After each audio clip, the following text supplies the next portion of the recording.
Some people look at Playboys. I look at seed catalogs. Today we're talking about seeds. Let's get to it. Woo.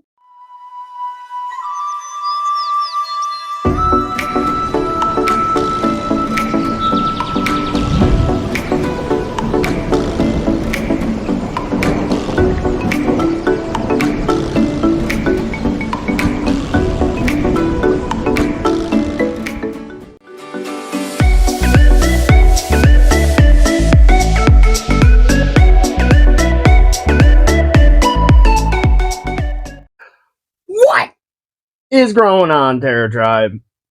I'm Nate. We're talking about seeds. Oh, yeah.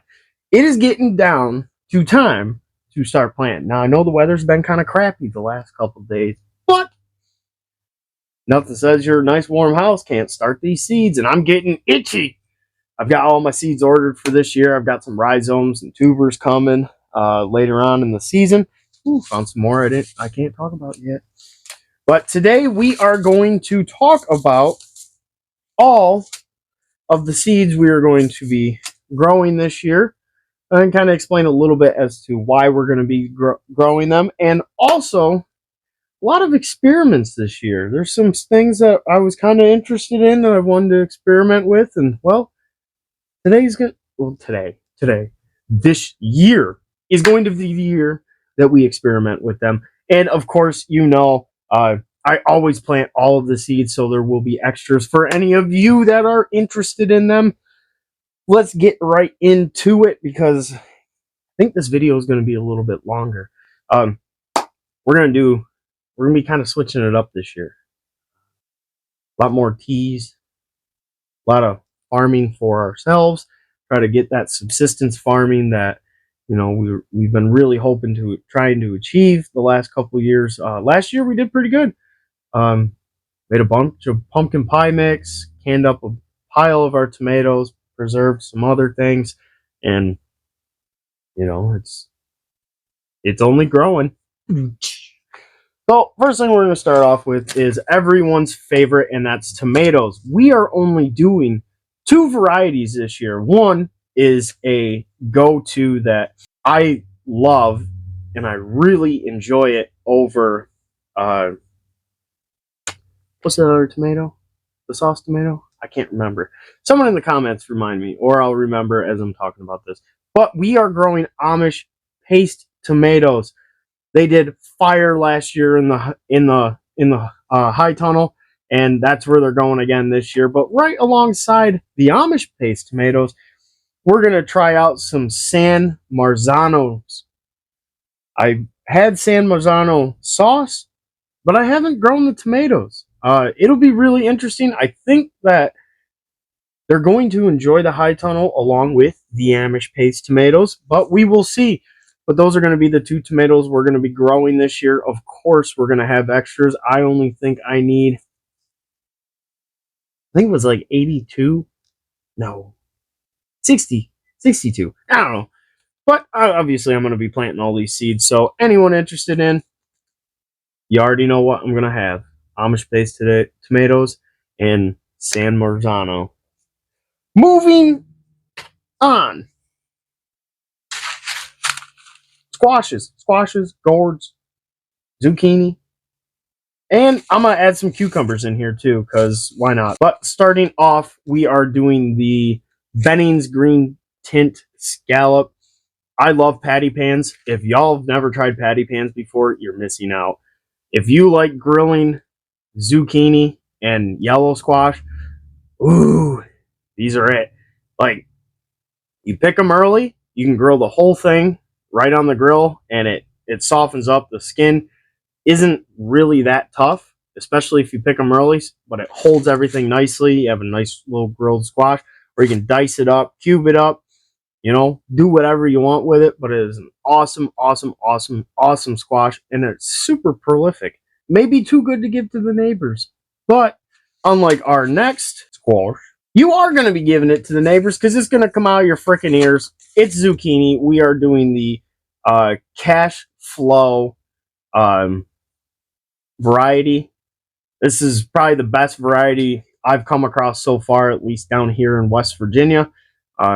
New York, it probably wouldn't do too well, but I've had really good success with the cash flow, and y'all are going to get sick of zucchini by the time August comes. And you're also going to get sick of, where is it? Yellow squash.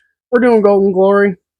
Golden Glory is a proven winner all over. It's pretty much your standard that you're going to see in all the farmers markets, and we're going to have it, and we're going to eat a lot of it. Next up in the squash, we are doing a new one for this year, Honey Boat Delicata. We were given a couple Delicata, and they were freaking delicious. That's probably why they have Delicata in there, or Delicate. I don't know. Delicacy? Yeah, there you go. That sounds a little better.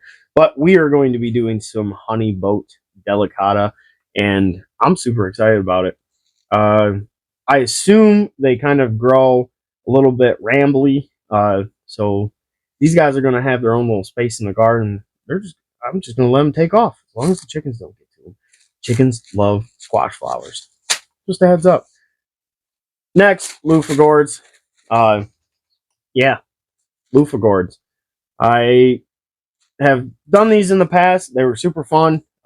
Nice thing is you can literally do 1 year loofah gourds, grow enough freaking loofah gourds to have loofahs for like ever. They're really rambly. The vines go all over the place. Gonna be pumped to grow these this year. Have all those natural sponges all over the place, cleaning boots, cleaning cast iron pans, cleaning tanks. Oh my, it's gonna be fun.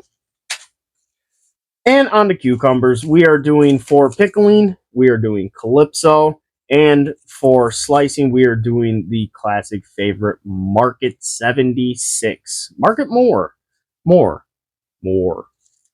But the Market More 76, these are like the staples.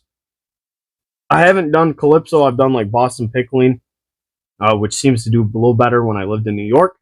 But Calypso is a little more powdery mildew resistant, and powdery mildew has a tendency of setting faster here in West Virginia than it does in New York. So that's why we're trying Calypso. I assume it's going to be the same, but I don't know. It'll be a new one to try this year. We'll see what happens. I'm hoping we're going to have pickles, because we're going to be growing some other seeds too to go with the pickles and the garlic. They're going to be good. But moving on, might as well go through the greens real quick, because, you know, you got to have a garden with a little bit of roughage. This was a free seed. It's mini bok choy. Never really eaten a whole lot of bok choy. I've had it a couple times. I thought it was pretty good. I've tried growing the big bok choy before. It was kind of a pain in the butt. But these are mini, so who knows? We'll see. Says sprouts in 10 to 4 days. 10 to 4 days? Really? 10 to 14 days. And yeah, that's all I have for it. So we'll see. I might just use it as a leaf lettuce instead of actually harvesting the whole bok choy like I see a lot of other people do.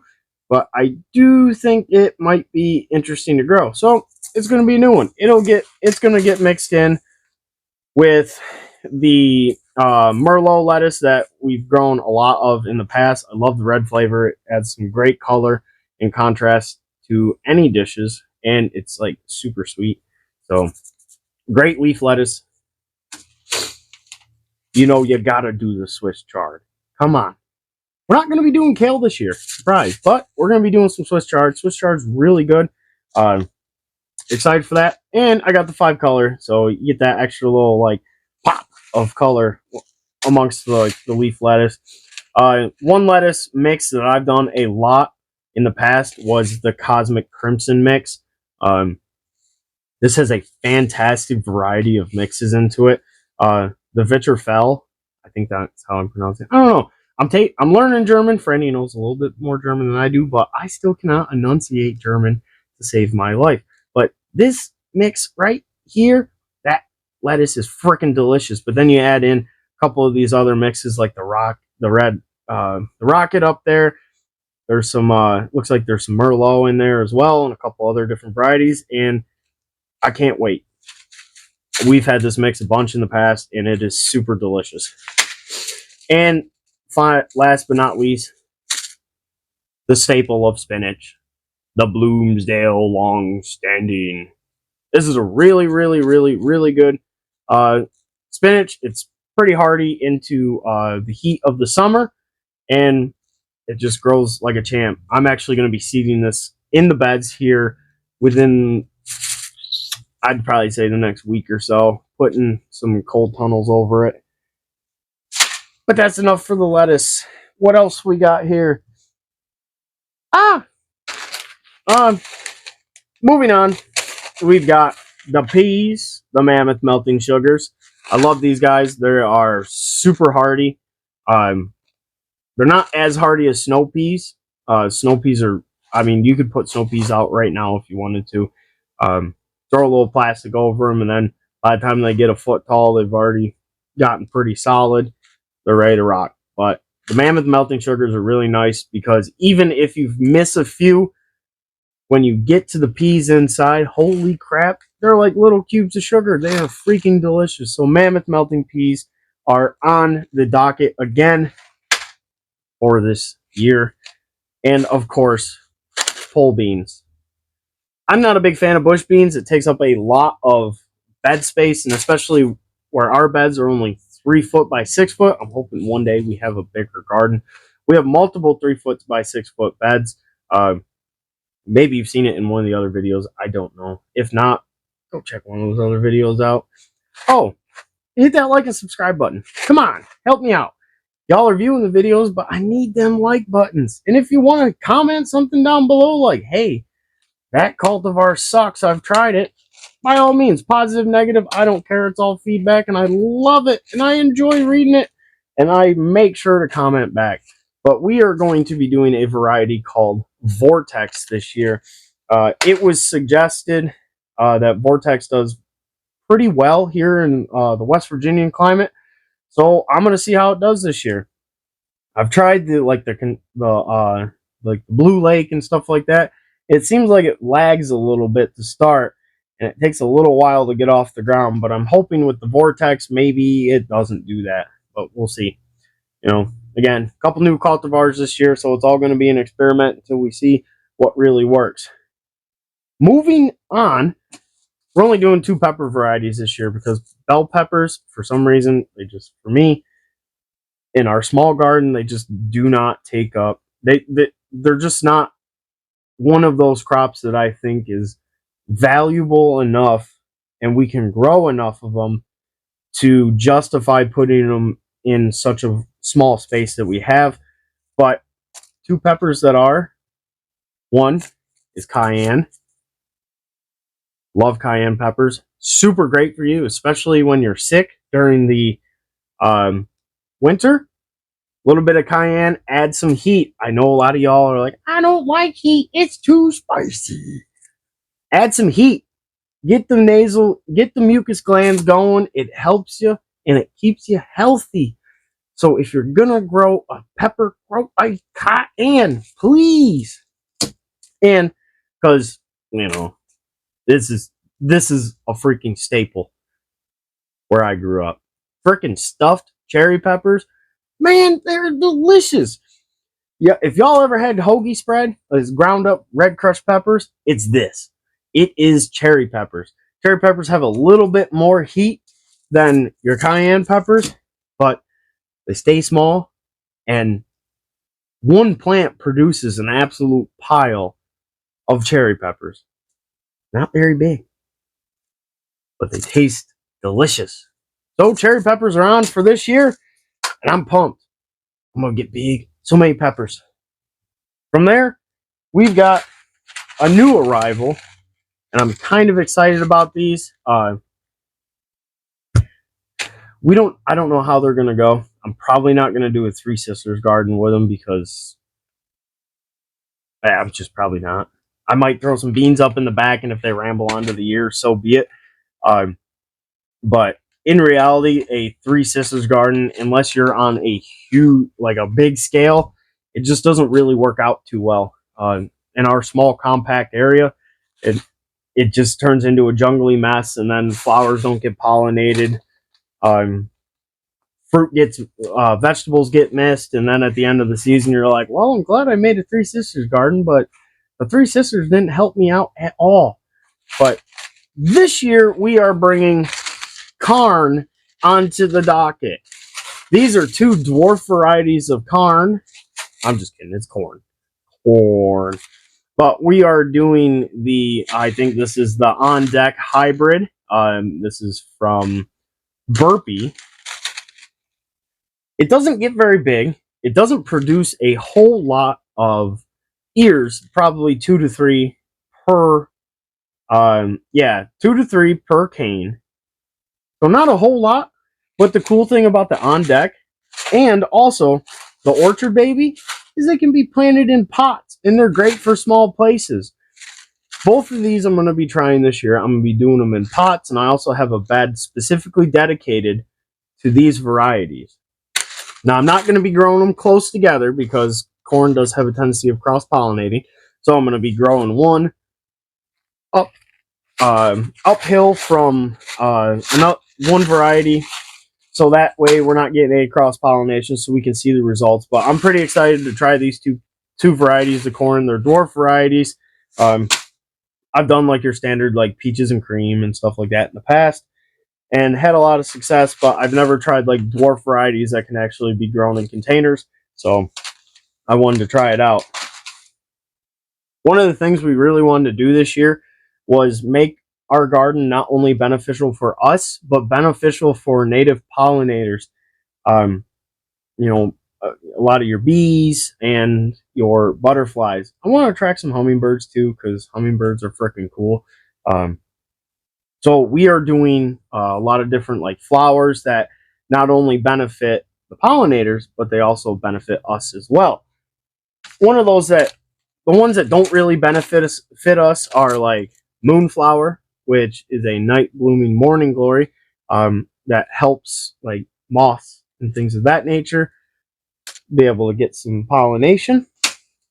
We are doing Dutchman's pipevine, which, if you don't know about Dutchman's pipevine, it is freaking sweet. It is a crazy vine that just takes over. I actually have to cold stratify these and get these outside like last week, but it'll be all right. It'll be fine.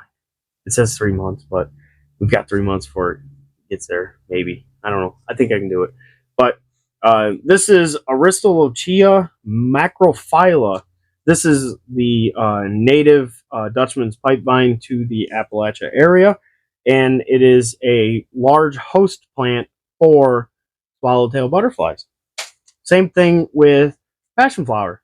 Passion flower incarnata. Pretty cold hardy passion flower. Again, tiger butterflies.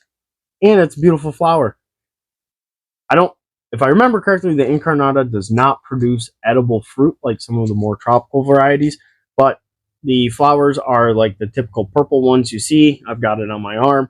One cool thing about the incarnata is that just like the Passiflora phaeotida, it produces little sappy, like little drops of sap along all of its leaf nodes, and I guess it would be classified as like a murderous plant, because when ants and stuff crawl in and get stuck into the sap will actually dry up and drop the dead insects to the ground. And it's thought that that is one way of the plant producing kind of its own extra nitrogen that it needs. Pretty excited about that. Woo! Moving on, because I think my mic is going to die. I don't know. Bluetooth is flashing in the corner. Like I said, this is all new. I'm trying it out. Let me know in the comments below how you guys like these kinds of videos. I know we're getting kind of long here. It's almost 20 minutes in, so I'm going to speed this along real quick. We are doing a bunch of herbs this year, too. Super excited about lemon balm. We got some German chamomile.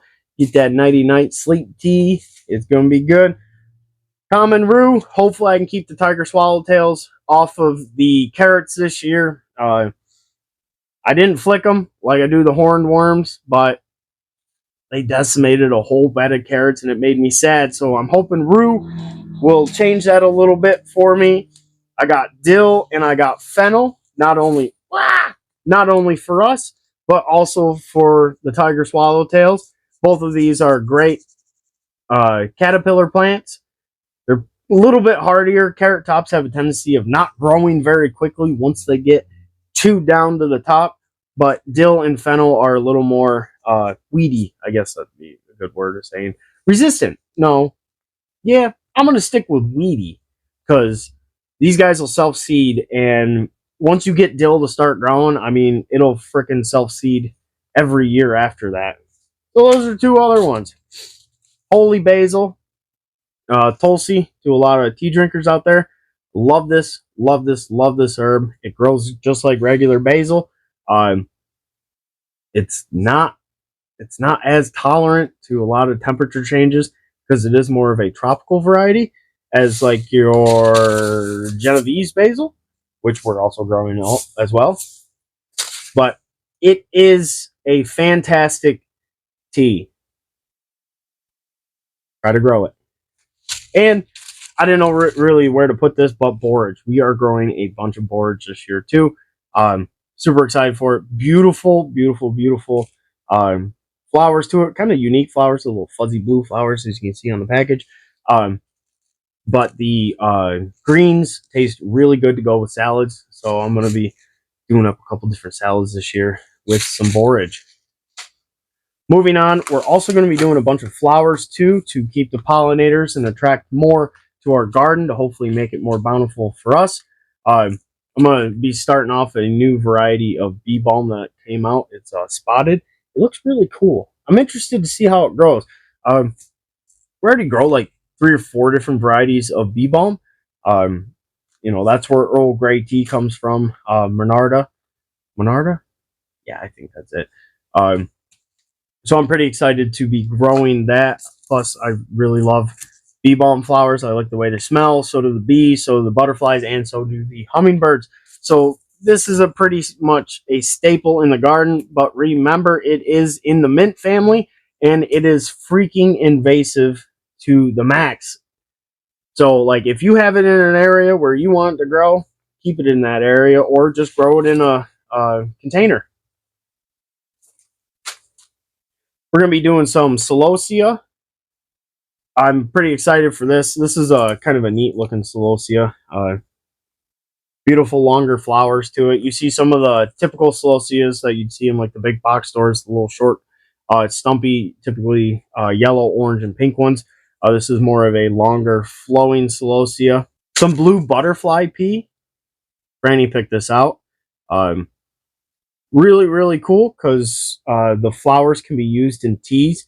And if you just make a specific blue butterfly tea, blue butterfly flower pea tea? Yeah, there we go. Pea tea. I guess that's another video topic. Yeah, I'm not doing PT topics. But this tastes delicious. Tastes really delicious. And they're pretty easy to grow too. So try it out. Yarrow could have been put in with the herbs because it not only benefits us, but it also benefits the pollinators. And it's a native, so it'll come back every single year. Zinnias. You got to have zinnias in the garden. You got to have them. If you're getting them for pollinators also, you want to make sure that they have the centers open. A lot of your like bigger double bloom zinnias and stuff like that, they don't really allow. Okay, I'll show you. So on here, see all the ones here? These are good pollinator ones, but this guy up here, that's a no bueno. It'll be really pretty, and thankfully this mix has some beneficial ones in it. The two that are like the best, and I actually have the seeds coming for them, are California Giants, and if I remember correctly, it's called Benari Giants. They produce really big flowers, and the center of the flower is wide open for all of your pollinators. Nasturtiums, we're going to be trying out a new color this year. It's called Purple Emperor. Granny likes purple, so I'm going to be slapping it around the garden. But Purple Emperor, fantastic companion plant with your tomatoes. Helps attract the hoverflies, which in return, it's all them stinky pests that are on your maters. doing bachelor buttons. I love bachelor buttons. I remember these in the gardens at my house as a kid, so I wanted to grow some. And this is kind of a cool mix too, because it's got a bunch of different colors that will attract some pollinators. Doing some amaranth. I don't know if I'm gonna eat the amaranth. I might try it, but the flowers are freaking cool on it. So I figured that bright red's gonna attract some hummingbirds to come in, attract some other pollinators. It is edible, and from what I'm reading here, it was originally grown as a dye plant. I don't know. Maybe I'll be dyeing some stuff and dye my beard more red than anything. I don't know. Who knows? Cosmos, freaking garden staple. Super easy to grow. Grows like crazy. Looks beautiful. Attracts like more butterflies, bees, and hummingbirds than you could ever imagine. Grow some cosmos. And of course, no, beneficial self-sustaining garden is complete without calendula. Calendula is amazing. It's like super easy to grow.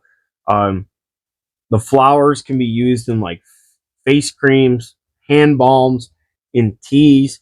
There's an astronomical amount of uses for this flower, and it's really, really easy to grow.